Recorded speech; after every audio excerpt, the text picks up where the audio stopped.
Hello students, welcome back to our YouTube channel distance e learning. I hope अभी तक आप सभी लोगों ने चैनल को लाइक, शेयर और सब्सक्राइब कर लिया होगा। If you have not done it so please do it right now. बच्चों, आप लोग हमें इंस्टाग्राम में भी फॉलो कर सकते हैं और अपने जो भी डाउट्स है वो वहां पे आप हमें सेंड कर सकते हो। सो जैसे कि आप सभी को पता होगा बच्चों, आप सभी लोगों का पेपर सीबीएसई का मैथ्स जो है 11th ऑफ मार्च को है, तो डेट नजदीक आ चुकी है एंड आई होप आप सबका प्रिपरेशंस अभी तक का ओके चल रहा होगा और सबकी कमांड हो गई होगी मैथमेटिक्स में। तो बच्चों, आज हम यहाँ पे देखेंगे कि हमारे पास जो सीबीएसई होता है उसका मार्किंग स्कीम क्या होता है और जो क्वेश्चंस आपको नहीं आते पेपर्स में उसको आप कैसे अटेम्प्ट करोगे ताकि आपको कुछ मार्क्स वहां पे एलोकेट हो जाए। ओके, तो यहां पे ध्यान दीजिएगा बच्चों, आपके पास सबसे इंपॉर्टेंट क्या होता है? Presentation of a question.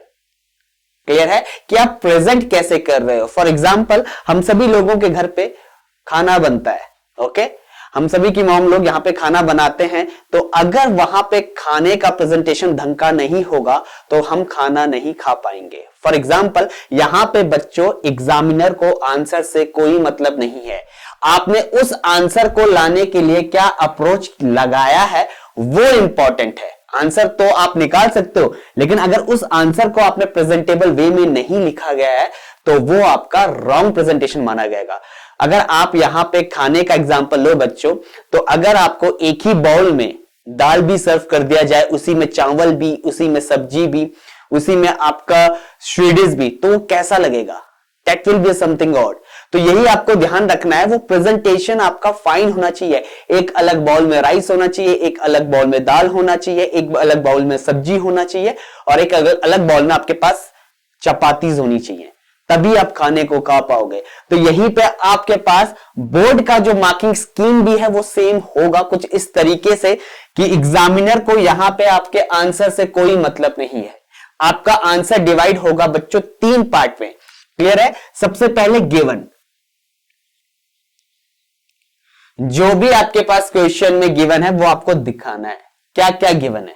Okay, जो जो वैल्यूज गिवन है, अगर एपी का क्वेश्चन दे रहे हो तो क्या क्या गिवन है, ट्रिग्नोमेट्री का क्वेश्चन दे रहे हो तो क्या क्या गिवन है, यहां पे सारी वैल्यूज आपको लिख लेनी है। फॉर एग्जांपल मैं यहां पे लिख रहा हूं a = 10, d = 5। ओके, जो भी गिवन है, उसके बाद क्वेश्चन को अप्रोच करना है। सॉल्यूशन लिखने की कोई जरूरत नहीं है बच्चों, क्योंकि यही आपका सॉल्यूशन है। कुछ बच्चे क्या करते हैं, गिवन उसके बाद सॉल्यूशन लिखते हैं। नहीं, आपने यहां पे क्वेश्चन नंबर का हेडिंग डाला, उसके बाद क्वेश्चन को अप्रोच करना आपने स्टार्ट कर दिया है। उसके बाद यहां पे मिड पार्ट आएगा आपके पास कि आप क्वेश्चन को कैसे प्रेजेंट कर रहे हो और यहां से ही आपके पास स्टेप वाइज मार्किंग शुरू हो जाएगा। ओके, ऑब्वियस सी बात है बच्चों, मैथमेटिक्स है तो आपके पास एरर कहीं पे भी आ सकते हैं, आप कहीं पे भी कैलकुलेशन मिस्टेक कर सकते हो। अगर ये क्वेश्चन 5 मार्क्स का आता है तो ऐसा नहीं है एग्जामिनर 0 दे देगा आपको। ओके, तो आपको ध्यान देना है, यहां पे आपके पास प्रेजेंटेशन आएगा, जो भी आप क्वेश्चन को अप्रोच कर रहे हो, लास्ट में आप कैसे क्वेश्चन को खत्म कर रहे हो, कंक्लूड कर रहे हो, तब एग्जामिनर आपका यहां पे अप्रोचेस देखेगा कि आपने क्या क्या यहां पे कंसेप्ट लगाए हैं। फॉर्मूला अगर कोई लग रहा है तो वो भी आपको लिखना है, थ्योरम अगर कोई लग रहा है वो भी आपको लिखना है। क्लियर है? मेंशन करना है। सर्कल का क्वेश्चन कर रहे हो तो बिना थ्योरम का सर्कल क्वेश्चन नहीं हो सकता। Tangent from N exterior point यहां पे मेंशन करना है। क्लियर हो गया? ऐसी अगर ट्रिग्नोमेट्री का क्वेश्चन कर रहे हो, प्रूफ कर रहे हो, जो भी आइडेंटिटीज लगा रहे हो उसे मेंशन करना है बच्चों, ताकि एग्जामिनर को पता चले कि आपने क्या किया है। लास्ट में आपके पास आ जाएगा आंसर का पार्ट। अगर आपसे आंसर पूछा है तो यहां पे आप आंसर को मेंशन कर दिए कि ये मेरा आंसर है, और अगर प्रूफ पूछा है तो लास्ट में आपके पास हेंस प्रूव्ड आ जाएगा। तो ध्यान दीजिएगा, आपका क्वेश्चन डिवाइड होगा गिवन में, उसके बाद आएगा आपके पास कंसेप्ट, फॉर्मूला, थ्योरम, जो आप यहां पे एक्सप्लेन करोगे। लास्ट में आप कंक्लूड कैसे करते हो आंसर्स को, स्टेप वाइज मार्किंग होगा बच्चों आपके पास। ओके, टोटली डिपेंड होगा। अगर 5 मार्क्स का क्वेश्चन होगा, आप लास्ट में कैलकुलेशन मिस्टेक कर देते हो तो एग्जामिनर आपको 4.5 देगा। ओके, अब मूव करते हैं जो क्वेश्चंस आपसे नहीं होते बच्चों, तो उन क्वेश्चंस को आपको क्या करना है, सबसे पहले उन क्वेश्चंस को आपको सबसे लास्ट में अटेम्प्ट करना है। उसके बाद अगर आपने पूरे साल भर मैथमेटिक्स पढ़ा है तो आपको यह क्लियर हो जाएगा कि वो क्वेश्चन किस टॉपिक से बना है। ओके, एंड आई होप सभी बच्चों को पता होगा कि बोर्ड में 38 क्वेश्चंस आने वाले हैं। उन क्वेश्चंस को आप कैसे अटेम्प्ट करोगे, जो आता है सबसे पहले, जो नहीं आता सबसे लास्ट में। तो बच्चों फॉर एग्जांपल आपके पास कोई क्वेश्चन आ गया है तो सेम मेथड रहेगा गिवन। अगर प्रूफ है तो प्रूफ कीजिए, उसके बाद क्वेश्चन को स्टार्ट कीजिए बच्चों with the help of formulas. ठीक है, अब ये नहीं कि आपने खाली गिवन लिख के क्वेश्चन छोड़ दिया, आंसर नहीं कर रहे हो, तो बच्चों ये अनआंसर्ड ही माना जाएगा। आपको एग्जामिनर इसमें मार्क्स नहीं देगा।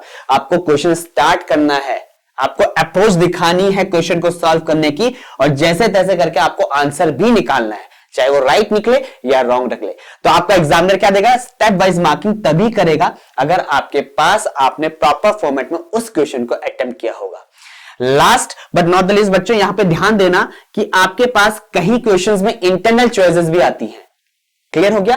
अब इस इंटरनल चॉइस में बच्चे क्या करते हैं, क्वेश्चन को स्टार्ट कर लेते हैं लेकिन मेंशन नहीं करते। फॉर एग्जांपल 25th में अगर आपके पास 2 क्वेश्चंस हैं ऑप्शन में, तो आप 25th को क्या करो बच्चों, स्टार्ट करो, क्वेश्चन लिख लो यहां पे 25th। For example a man spend है, ऐसे करना ताकि एग्जामिनर को पता चल जाए डैश डैश डैश, और लास्ट वाली एंडिंग वाला पार्ट लिख लेना, ताकि एग्जामिनर को क्लियर हो जाए कि आपने ये क्वेश्चन यहां पे स्टार्ट किया है, ये वाला क्वेश्चन आपने अटेम्प्ट किया है। तो वो उस क्वेश्चन के अकॉर्डिंग आपकी कॉपी को चेक करेगा। तो आई होप आपको पूरा फॉर्मेट क्लियर हो गया होगा कि आप क्वेश्चन को कैसे स्टार्ट करेंगे।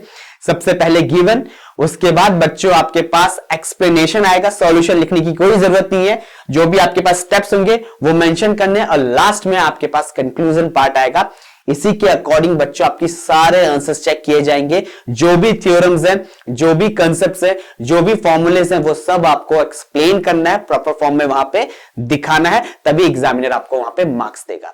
सो आई होप आपको ये पूरा कंसेप्ट क्लियर हो गया होगा। ऐसी वीडियोस के लिए हमारे चैनल को लाइक, शेयर और सब्सक्राइब कीजिए।